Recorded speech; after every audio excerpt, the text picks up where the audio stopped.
મને ખૂબ ગર્વ છે આપણા મોદી સાહેબના એને કે જે આને તાત્કાલિક લીધી છે એટલે મને ખૂબ 15 દિવસ થયા, આજે 16મો દિવસ છે એટલે મને ખૂબ ગર્વ છે આપણા સેનાઓ માટે, આપણા મોદી સાહેબ માટે કે આ એક્શન લીધી અને મને થોડીક શાંતિ થશે. પણ જે મારી માથે દુઃખ પડ્યું છે, મારી આખી જિંદગી મારી માથે દુઃખ પડ્યું છે, પણ હું એવું ઈચ્છું છું કે મારી કોઈ ભારત જે મારી સેના છે ત્યાં એની કોઈ દીકરી કે બેન કે પોતાની પત્ની કોઈ વિધવા ન થાય, નિરાધાર ન થાય એવી મારી પ્રાર્થના છે કે આવું કોઈ દિવસ આતંકવાદી દીકરીને કોઈ આવું ન થાય એવી મારી પ્રાર્થના છે કે આવું કોઈ દિવસ ન થાય, એનું પાકિસ્તાનનું નામ નિશાન મિટાવી દો.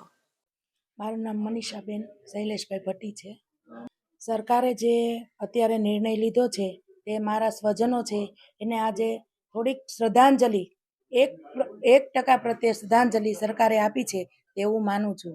અને બીજું કે જાત પૂછીને માર્યા છે. અત્યાર સુધી આપણે પાકિસ્તાનનું સહન કરતા રહ્યા છીએ, પણ હવે ભારત સરકારને અપીલ છે કે હવે પછી આ સહન ન કરો. મારા 2 સામે એના 22 તો જવા જ જોઈએ, તો જ એને સાચી શ્રદ્ધાંજલિ અર્પિત થશે. આતંકવાદનો ખાત્મો તો થવો જ જોઈએ. જે નિર્દોષ લોકોને એને માર્યા છે અને ધર્મ પૂછીને માર્યા છે. મારા સ્વજનો તો ત્યાં સપ્તાહમાં સાંભળવા ગયા હતા અને આવું ક્યારેય પણ ન થાય કોઈ બી સાથે, તેવી મારી અપીલ છે ભારત સરકારને. મારું નામ પરમાર સાવંત અમિતભાઈ છે. જે આ આતંકી હુમલો છે તો પહેલગામમાં, તેમાં મેં મારા મોટા પપ્પા અને મારા ભાઈને ગુમાવ્યા છે.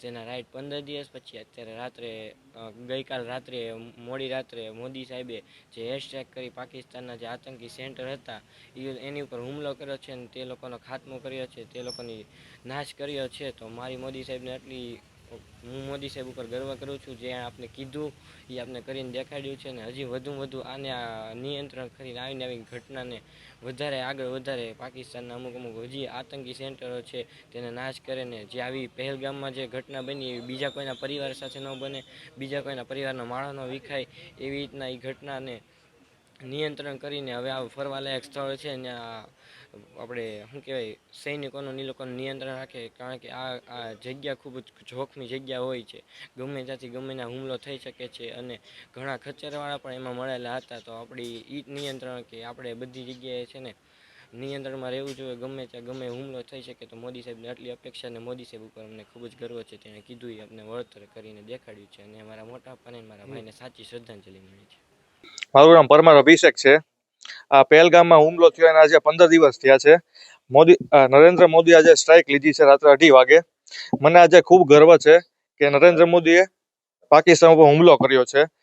મેં મારા 2 સ્વજન ગુમાવ્યા, મારા પપ્પા અને મારા ભાઈ. એમને મને ખૂબ ગર્વ છે કે મોદી સાહેબે હુમલો કર્યો છે રાત્રે 2:30 વાગે. 9 આતંકીઓને મારી નાખ્યા છે આજે રાત્રે. મને આજે ખૂબ ગર્વ થાય છે. મોદી સાહેબે ભારત સેનાએ પાકિસ્તાન ઉપર હુમલો કર્યો છે. મારા પપ્પા અને મારા ભાઈને બેયને ગોળી વાગી ગઈ છે.